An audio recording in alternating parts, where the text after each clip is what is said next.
Hello, and welcome to Dark Hearts with Stacy Lee. I'm glad you're here. Today, I have for you a breaking verdict on a very dark story. Just days ago, a devious woman was adjudicated by a jury of her peers, a jury that sat and listened to how she schemed and plotted to get away with the murder of her husband and then concealed his body at her own home. This case was difficult to solve because, you see, this woman wasn't the only suspect. She had a scorned lover who was stalking the family, and even more shocking, her own daughter, only 7 years old at the time, was claiming that she is the killer. Today we are talking about Laurie Shaver and the murder of Michael Shaver, buried in the backyard. I'm your host, Stacy Lee. Let's begin.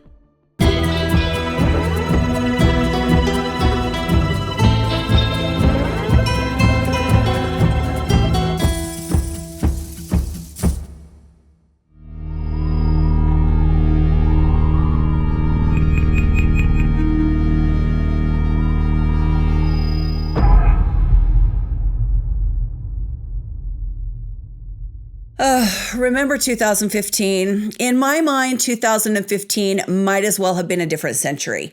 We weren't fighting with everyone we knew about politics yet. We were blissfully unaware of how many people are just awful human beings, and we hadn't yet entered the time when we cannot have a civil discussion without it breaking into a fight. I feel like 2015 was the last year that we were decent to each other, and ever since then, it's been a culture war. But that wasn't the only war taking place. Laurie Shaver and her husband, Michael Shaver, were at war. Laurie and Michael have a daughter named Isabelle. They also have a son, and then there are children from previous relationships. Laurie was 32 back then. According to her and according to Isabelle, who is now a teenager, Michael Shaver was incredibly abusive to Laurie. Isabelle said she had a very poor relationship with her father and that he frequently abused her mother. According to Isabelle, the abuse was vicious and violent. Michael would punch Laurie, choke her, kick her when she was down on the ground, and all of those things sound horrific. In September of 2014, Michael Shaver was arrested and charged with battery due to his conduct during a fight with Laurie. He entered a plea deal that allowed him to enter a 12-month pretrial intervention program, and he finished that program in just 6 months. Laurie and Michael have different stories about this particular incident. Laurie and Michael both told the police that during this fight, the other person brandished a gun. Both Michael and Laurie were saying that the other person was holding a gun. They were able to wrestle the gun away so the other person did not shoot them. It's very difficult in these matters to know exactly what went on because two people are telling completely different stories. But here's the bottom line for me personally.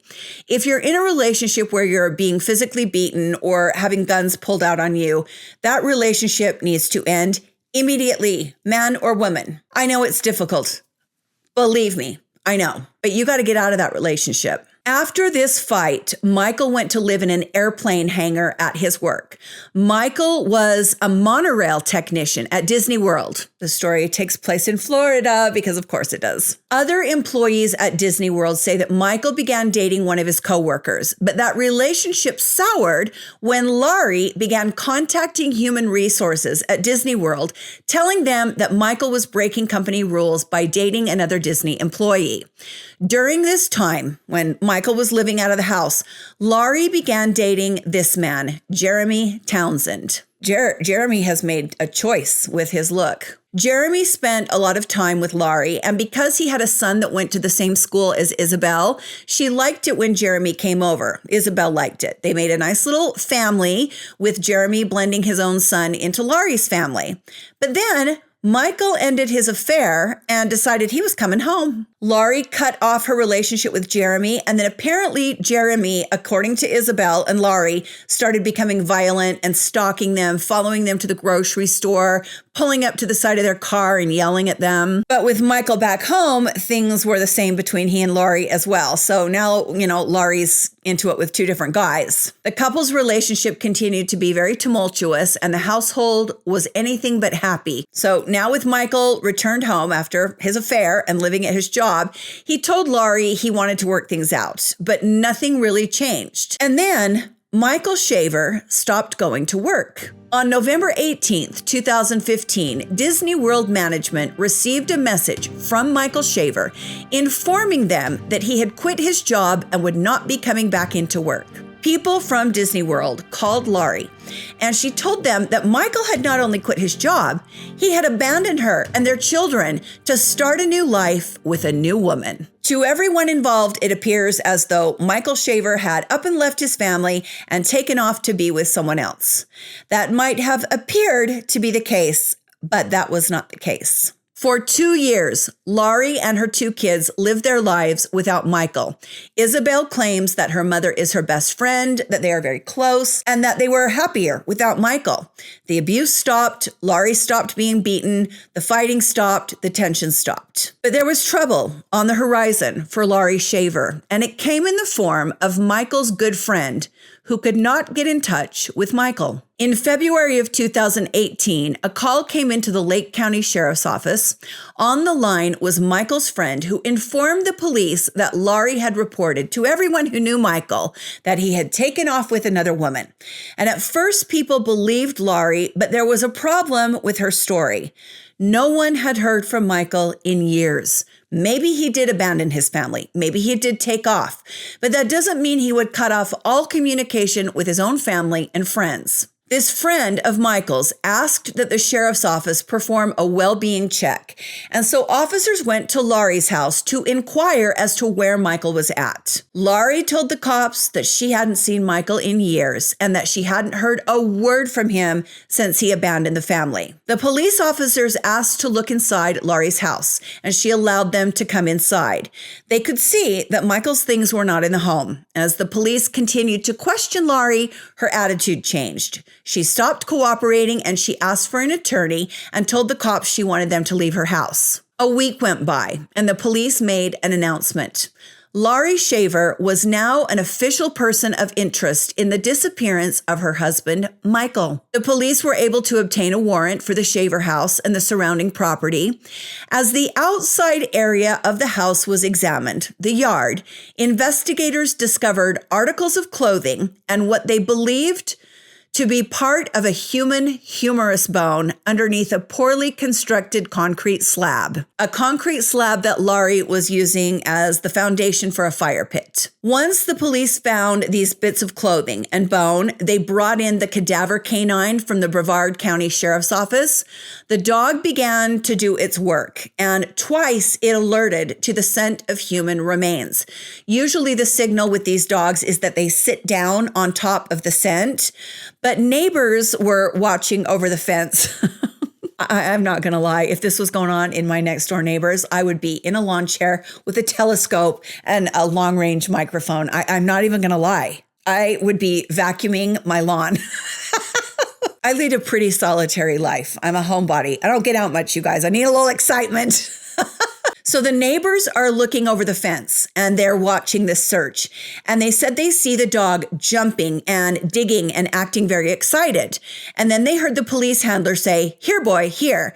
And the dog sat on the spot. So the police brought in digging equipment and began to dig. The dog getting excited and then the handler saying "here" means, sit down where you smell it. And that's enough to get a warrant usually to dig. The neighbors who were watching this say that as the police were digging, they suddenly stopped and backed up and pulled all the digging equipment away. And then they got down on their hands and knees and began looking very closely at the ground. There was a hole that they had created with this digging equipment. Suddenly, the cops started high-fiving and shouting, "Yes!" And that's when the nosy neighbors knew they had found Michael Shaver. Well, what was left of him anyways. The body is carefully removed from Laurie Shaver's backyard and taken in for forensic examination. It was confirmed that the remains belonged to Michael Shaver. He had been shot to death. The police and the DA begin to put a case together against Laurie Shaver, but it takes years. It sounds baffling because they have found this man buried in his own backyard. Who else killed him and buried him there? But what you need to know is that the police had to prove that Laurie was in fact the person that killed her husband. There were 2 other suspects. One of those suspects was Jeremy Townsend, Laurie's former lover. And the second suspect was Isabelle Shaver, Laurie and Michael's own daughter, who was just 7 years old at the time her father disappeared.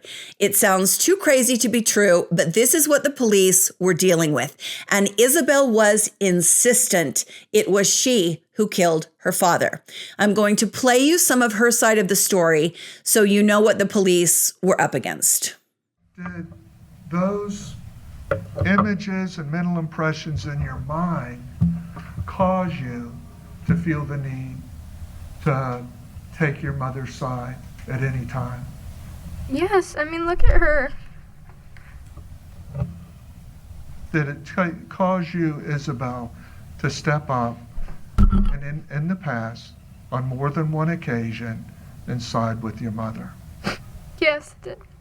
In the pictures that you looked at, who committed those injuries to your mother? My father. I see my father, and he has a torn shirt and blood. Whose blood's that? I mean, I'm assuming his. Isabelle, how frequently would those events occur? Without speaking the details of the events. It would happen pretty often. They'd at least argue and like fight really bad, pretty much on the daily. But it would escalate to those points a few times a month. Like it wasn't a rare occurrence. Like it happened often. And as a matter of those events, and I may have asked this question before, did you feel a need to attempt to protect your mom in any fashion? I did, yes. Did you perceive your mother as a victim through those events? Yes.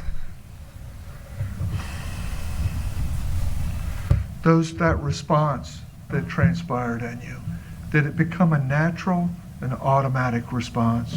Yeah, I've always stepped in for my mother. I would, do whatever I could do. I mean, I remember I had this stuffed animal, and her name was Lammy, and she was my favorite stuffed animal.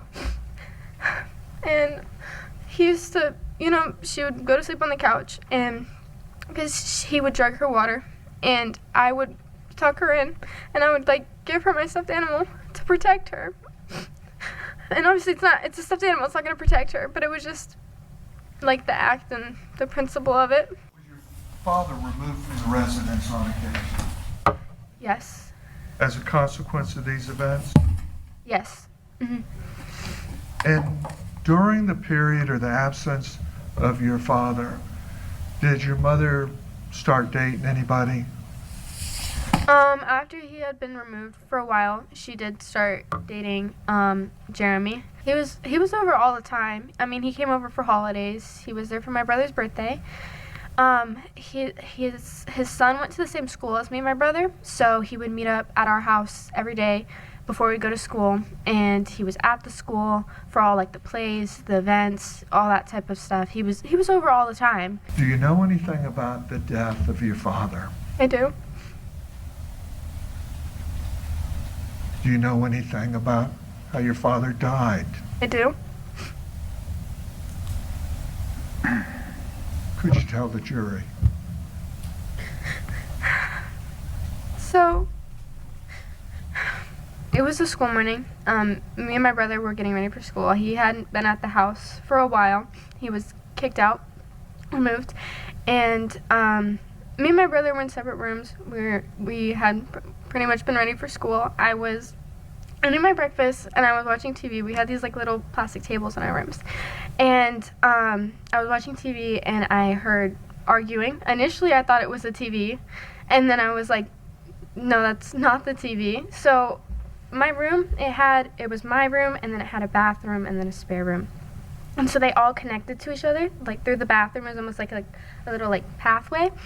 And so I heard, the fighting and the yelling, and it escalated. So when I was little, I would go through there to sneak around. And I opened the spare room door, and in front of the spare room door was the dining room. And in front of the dining room, there was a glass door, a sliding glass door. So I opened the door to the spare room, and I stood there, and I saw my father, and he wasn't supposed to be there. and my mom and my father were fighting, and my mom went to leave the argument, leave the porch. They were out on the porch, and he pulled her by the arm, and he pulled her into her lap onto one of the porch chairs, and he held her there, and then she was like, we can work things out, like, we'll figure this out, it'll be different.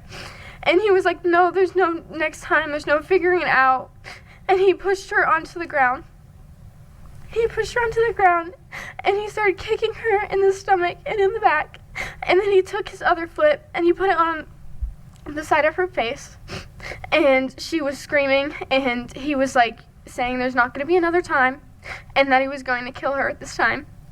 And I heard my mom screaming for help, obviously, and then he put his foot on the side of her face and pushed it into the ground, and I didn't hear her anymore. And sorry. And so I went to my mom's room, and I went at her end table, and I grabbed her gun, and I went back out, and I went to the door. The door was already open, and he had my mom on the ground still holding her to the ground, still kicking her, and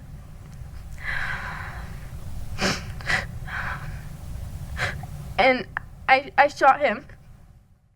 So that clip was obviously from the trial, but that is the story police were being told from the discovery of the body. And they had to investigate this murder as though it might have, in fact, been a child that killed Michael. Not only was Isabelle claiming to have murdered her father, she claims that she and her brother had plans to bury their father and hide the body under a duck pond and then eventually a fire pit. Isabelle is then asked about Jeremy, and she tells the courtroom that he and her mother broke up. And when they did, Jeremy became violent and aggressive, stalking the family while they were on errands. So there were some real concerns that maybe Laurie didn't actually shoot Michael. But after 2 years of investigation, Laurie Shaver is arrested in September of 2020 and charged with the second-degree murder of her husband, as well as accessory after the fact to second-degree murder. The police find out that after Michael disappeared, his co-workers, his friends, and his family members continued to receive text messages from Michael's phone number. And these text messages told everyone, I want to be left alone. This is Michael. Don't contact me. I don't want to be contacted. I want to be left alone. I've started a new life. Detectives believe that these text messages, along with Facebook messages received by Michael's friends and family, were sent by Laurie. And forensic computer techs were even able to trace the messages on Facebook back to Laurie's IP address. So not smart at all of Laurie. The cops were able to prove that the messages had been sent by Laurie's computer, all the while she was well aware that Michael was buried in the backyard of her house. In December of 2020, Laurie Shaver was granted a $52,000 bond after initially being held without bond. She posted bail and was released from the Lake County Jail. The police continued to investigate. They spoke with all of Laurie's friends and family, and what they soon realized is that Laurie had told different stories to different people. She told some people that Michael had moved to Georgia. She told others he'd moved to New York. She told other people he lived in California. She told some friends that Michael was stalking her. The cops found that interesting because Laurie had told them she had no idea where he was. Laurie even told her new boyfriend's mother that Michael was a pilot who was traveling. Laurie told her supervisor at work that Michael was in jail for non-payment of child support. The cops were pretty shocked that Laurie was so blatantly lying to so many people. If you're gonna lie, you'd think you would at least tell the same story over and over, but Laurie didn't even do that. Practically every person the police interviewed had been told a different story as to where Michael was. In September of 2021, Michael's family was still waiting for Laurie to go to trial, and they were getting frustrated. Michael's sister, Stacy Turner, told the press, quote, "It hasn't been easy. I honestly didn't think it would take this long. However, I do know that the police and the DA are still working diligently every day. I'll always remember Michael's last words to me were, I love you, sis. She said, I keep that with me every single day. It is not until May of 2023 that the public finds out that behind the scenes, the cops were being told that it was Isabelle who murdered Michael, not Laurie. And that is why the arrest and investigation were taking so long. It wasn't like Laurie was blaming Isabelle. Isabelle was stating, she was saying, I killed my father. Attorney Jeffrey Wiggs claims that Isabelle grabbed a gun as her parents were engaged in a violent fight. As you heard her testify, she said she shot her father in order to protect her mother. The attorney told the press that he went to the police with evidence that Isabelle is the one who committed this crime. He said the cops didn't want to hear it. He said they were just pushed out the door without anyone taking them seriously. Jeffrey Wiggs, the attorney, said the state is not concerned with the truth. They've made up their minds that Laurie's the killer, and that was that. So trial prep was completed, and then it was time to go to trial. Just weeks ago, Laurie Shaver appeared in court for the commencement of her murder trial. On the second day of the trial, the state called coworkers, friends, and family members of Michael Shaver.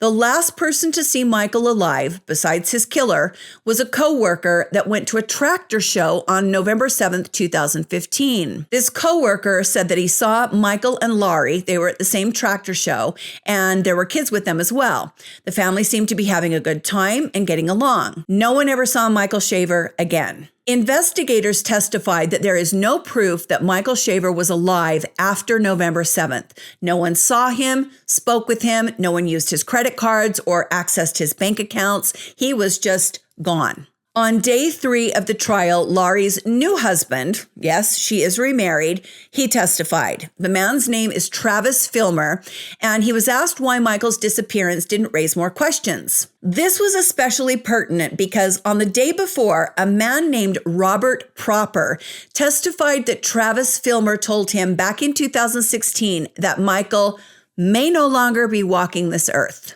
To that, Travis said, oh, that man took it out of context. That's not what I meant. Travis said he had no knowledge of Michael's demise and that he'd had nothing to do with it. And that's believable because he wasn't in the picture back then. And then the time that everyone is waiting for comes. Laurie Shaver takes the stand. What she says in the courtroom shocks everyone. Got my coffee, and then that's when I noticed he was sitting out on the back patio. We had 2 tables. There was like one long one, and then there was a smaller round table with 2 chairs. I seen him sitting there. I went to walk back in because this wasn't going anywhere, and he was not leaving. And I opened the sliding glass door to go in. And when I did that, he took my phone and slammed it up against the sliding glass door. There was an imprint of my phone on that sliding glass door. He grabbed my arm, pulled me down into his lap. I was just trying to convince him, like, okay, enough. We'll work it out. And he told me not this time. Was he upset about anything in particular that you're aware of? Yes, he found out I had gotten pregnant. From Jay? Yes. Okay.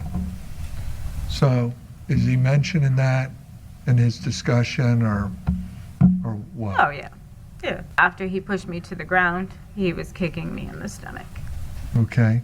The next thing I see is I can't even say that I seen her. I more or less heard it, and then I think I seen her. When you say her, who are you referring to? Isabelle. Isabelle?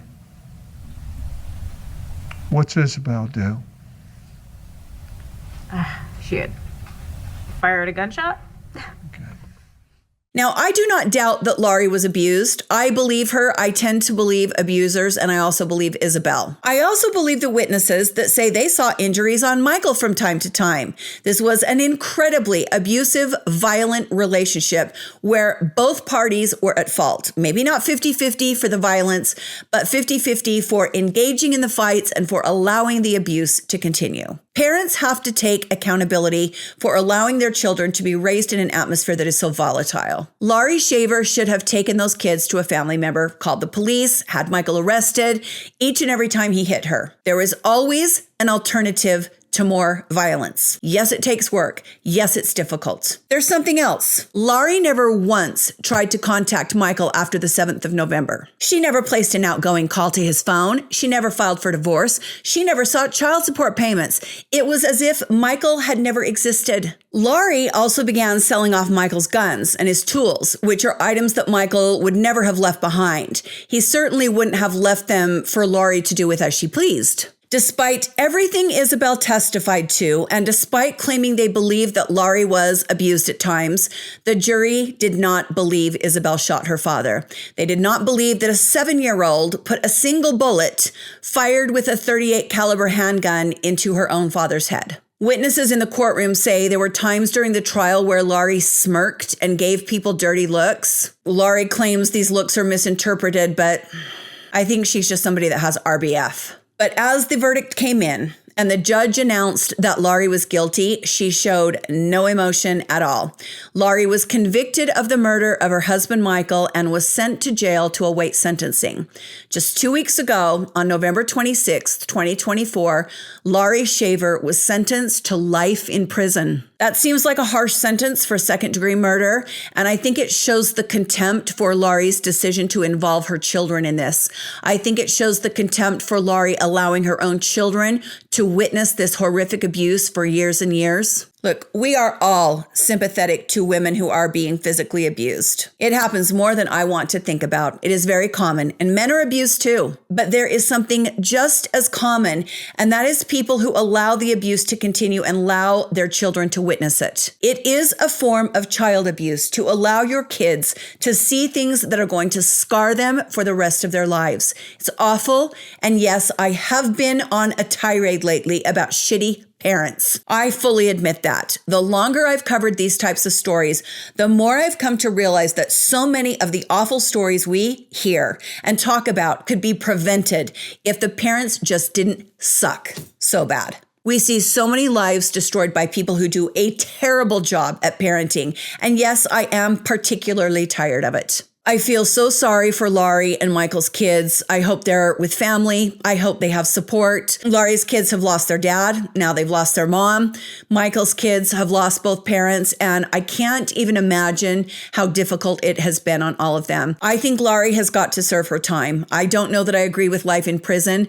She was abused. I believe that. But you can't kill your abuser. There is always another alternative to more violence. I just wish Laurie would have walked away from this terrible relationship years earlier. I wish she'd have looked for help. There are community resources for women in these positions, and I will tell you, as someone who researches true crime cases all day, victims of abuse need to be seeking help because more and more juries are throwing the book at those who take the law into their own hands, whether they have been abused or not. Thank you for joining me today on Dark Hearts with Stacy Lee. I sure appreciate you spending a little time with me today. Would you hit the like button and subscribe to the channel if you haven't? It helps a lot. I also want to say thank you to my patrons. I appreciate each and every one of you that donates a few dollars a month to help me keep the episodes coming. You know, I've got 2 podcasts. This one's called Dining with Death. It's an archival series of really great true crime stories. This is my current podcast, Dark Hearts with Stacy Lee. I post new episodes every Monday and every Wednesday. Both podcasts are on Apple, Spotify, and Amazon. And I would love it if you would give me a review, maybe a 5-star review.